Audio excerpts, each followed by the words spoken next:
Hi guys, my name's Nathan. Welcome to the Gish and Garms YouTube channel. This is the first video in the channel, and I just wanted to do a quick introduction to let you know what it is I'm trying to achieve with these videos and where I want to go with this channel. This is the first time I've done any YouTubing in earnest, and the idea behind this is I'm a fairly creative person. I make a whole bunch of different things. I have this lovely workshop, I have this lovely electronics lab, I have this lovely studio in my house, but I'm very bad at time management and I'm very bad at finishing projects. So what I wanted to do was use this video making process to document the projects that I'm working on, to communicate to you guys and to the wider world some of the cool stuff that I've found that I'm working on, or that has just been revealed to me in the course of my interests, and also to really help me organise my thoughts and focus my energy on the projects that I want to do. I've been inspired quite a lot recently by people like AVE, Mike's Electric Stuff, EV Blog, Tau Fledermaus, these guys. There's loads of people on YouTube who are doing teardowns, who are building things, Tesla 500, all these guys. There's some really amazing work going on, which I found very inspiring. And although the projects that I have are not, at least yet, up to that sort of spec, I have done some interesting stuff, and I have got some interesting stuff that I'm working on. I would really like to share that with you guys, and I'd really like to use this process to improve my ability to bring these projects to fruition. Now, as part of that, what I'd like to do is just give you a quick tour around the facilities that I have here, and a few of the bits and bobs which we might pick up on later on, just to give you an idea of how much of a mess things are in my workshop, and just to give you an idea of some of the cool stuff that there is, and some potential, just to hopefully encourage you guys to come back and look at some of my further videos when they come along. Okay, so let's see what we've got.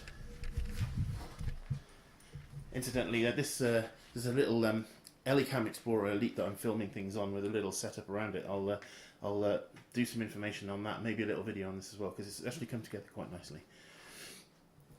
Okay, so we've got woodworking stuff up here. I was recently making a new bed for the house out of box section steel using my dad's old MIG welder. So between me and my girlfriend, I've just learnt to weld on MIG. Now I know that's not what you're supposed to do, because it's too damn easy. I should have learnt on arc, but that's the way it goes. That's what I had. If anyone needs a LaserJet 4 Plus, give me a shout.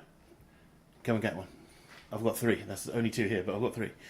Help yourself. I've moved on from LaserJet 4s now, despite them being awesome. The wood store is in desperate need of heavy removal.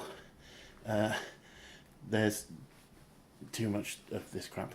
But my ex-housemate will be moving out soon and taking some of it with him. So,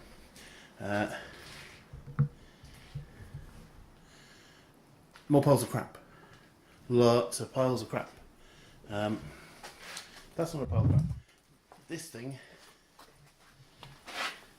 this flight case contains a 29-inch CRT monitor. I actually have 2 of these. One of them is in working order up in my bedroom. I'll show you guys that in a later video. That is a multi-sync monitor, actually a tri-sync monitor, so it does everything from 15 kilohertz up to 31, so it's good for everything from old consoles and arcade boards and stuff, all the way up to sort of 1600 by 1200 VGA, which is really great for emulator stuff. It does all the medium resolutions and all that sort of thing. It's a really good monitor, and I got it very, very cheaply. I have a spare one which I might be persuaded to donate to a good cause, so we'll see that in a later video. There's a lot of just crap stored in here. As you can see, it's my nice compressor, that's very handy. That's the various piles of crap which also are going to be moved out by other people. We've got this puppy here. This is a UV exposure box that I've made for the one of the purposes of which we'll reveal when we look in the electronics lab, that you'll see underneath there many strip LEDs and a timer and power supply on the top for doing various UV exposure tasks, which is always a useful thing to be able to do. So I'll get around to some of the uses for that in a moment, but there's sort of curing things, and there's various other things, making PCBs, that sort of stuff, that it's useful to be able to have a good UV light source for. So that's one of the things I've made recently. Power tool fixes. Messy bench. This I hope to eventually be the precision engineering bench.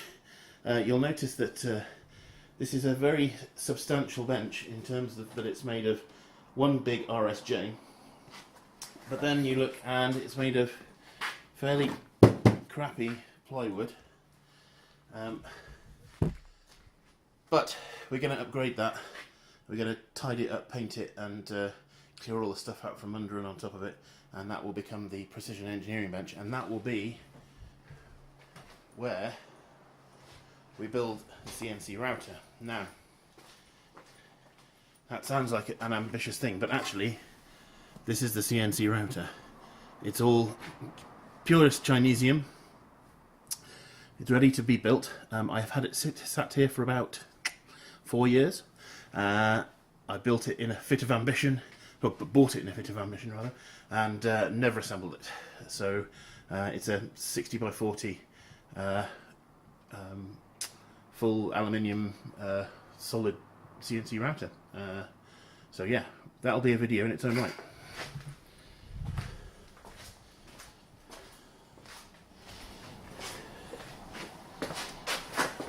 Okay, let's have a look in the electronics lab.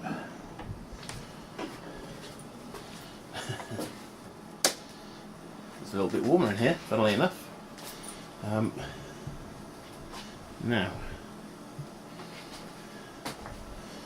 I'll start on my ill-fated electronics bench.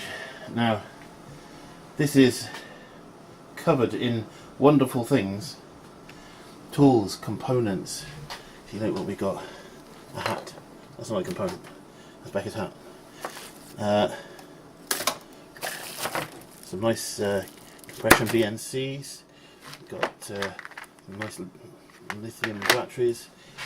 A really big, beefy 24 volt mains transformer that I've just pulled out of a overhead projector. Nice old test equipment, but it's a fucking heap. It really is. This desperately needs cleared up. I can't work like this. It doesn't work. But I've got a project, like there's projects here which I need to work on. Projects which I've promised to people. I won't tell you what this is right now, but that is going to be something, and that'll be the first thing that I actually work on as a proper project and make a video for. So yeah, but first of all, this has got to be sorted out. It's really got to be sorted out. Now I've stuff in here like here's another project up here in this box. That's an Amiga 500 in there with various accoutrements, and there's a Gotek floppy disk emulator to go in that, which I need to do some mucking about with and just do it nice and tidily. I need to fill my nice shiny component drawers, which were very helpfully acquired for me by some friends of mine who were working on the removal of the clearing of a university site. Got a bunch of audio gear to deal with. I've got someone's laptop to repair. But yeah, there's a lot of stuff that he's tidying up here. Now we've got the boxes of junk to be processed and harvested. Believe it or not, that's actually the main set of components I've got, which are bought and worthwhile. They need to be organised into places like the component drawers, etc. These two HP Visualize workstations, recently acquired through the course of my work.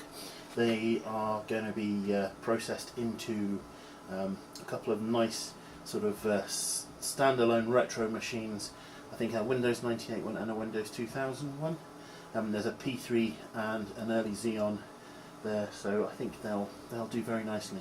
I've been doing a lot of stuff with the retro PC stuff lately. That's one of my things that I've really been enjoying, but I've kind of let it get a bit far and a bit messy, and I need to pull back, clear the decks a little bit, and focus a little bit again. You'll see in a minute there's some more of that stuff. So this is one of my server racks, also acquired through the course of my work. A bunch of stuff that I want to play with at some point in here. There's some audio gear here, including that Allen & Heath audio processor. It's quite a powerful piece of kit, that, and the software for it is available. There's a nice sort of hunky DSPs in there for doing. You can make it into a really nice crossover or speaker management system or mixer or various other things. So there's some amps and that sort of stuff. Network gear. I've got a few of these 1U firewall-y type boxes. I like the Astaro as well. These are quite good in terms of the fact that they are actually just 1U ITX systems, so you can repurpose them for various stuff. That's the main server that's doing anything in here. That's actually running ESXi and mainly looks after my media library in Plex.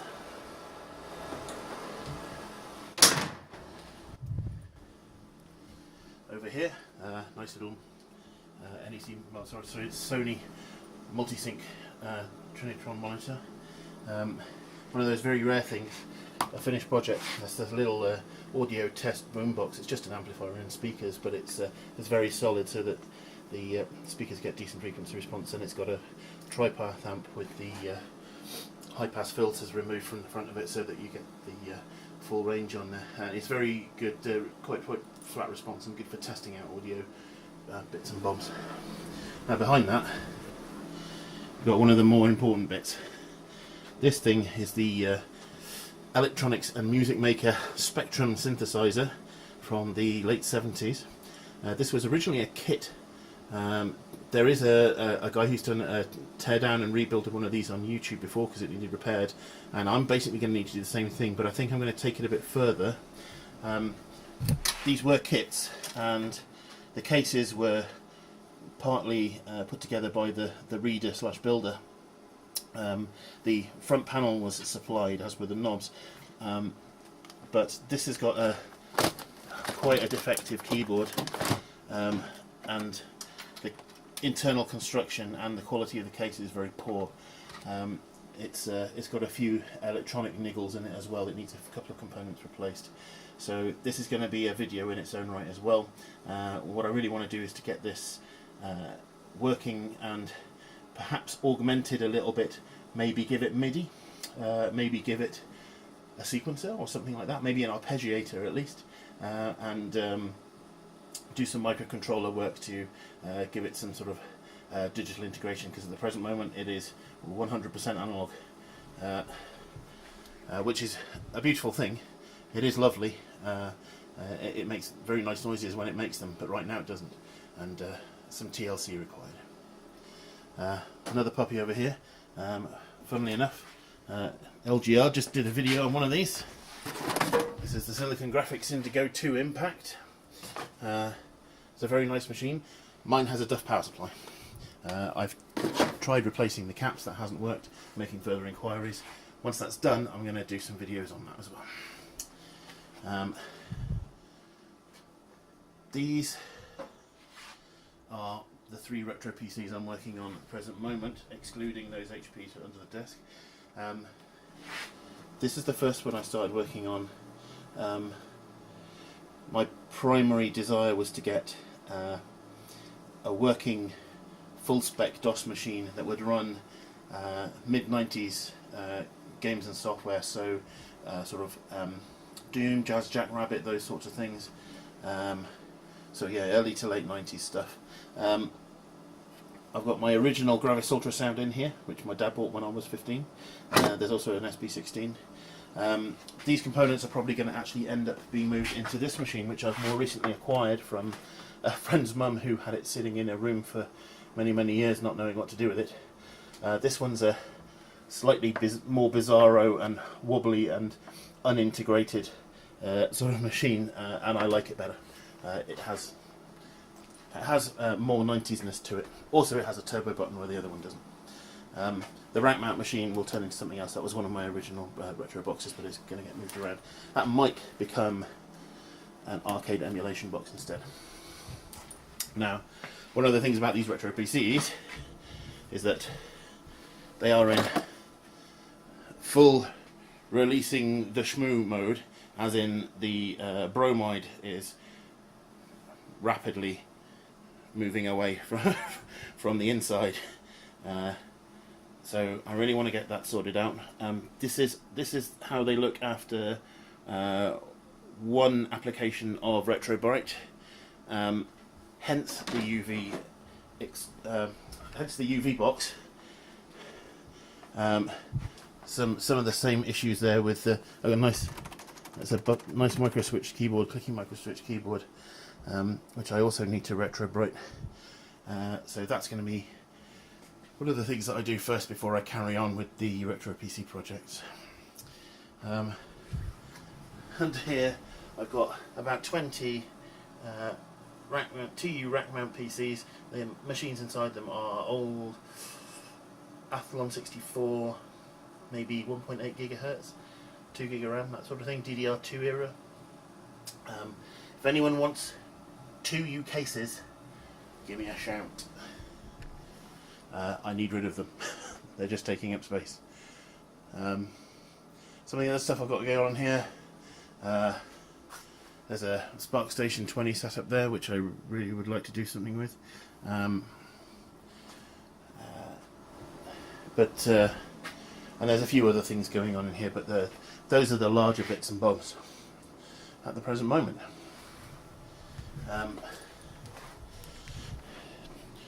Just recently I've started doing some clear out in here, so the workshop, as if you've seen it, is actually in an improved state, if you can believe that.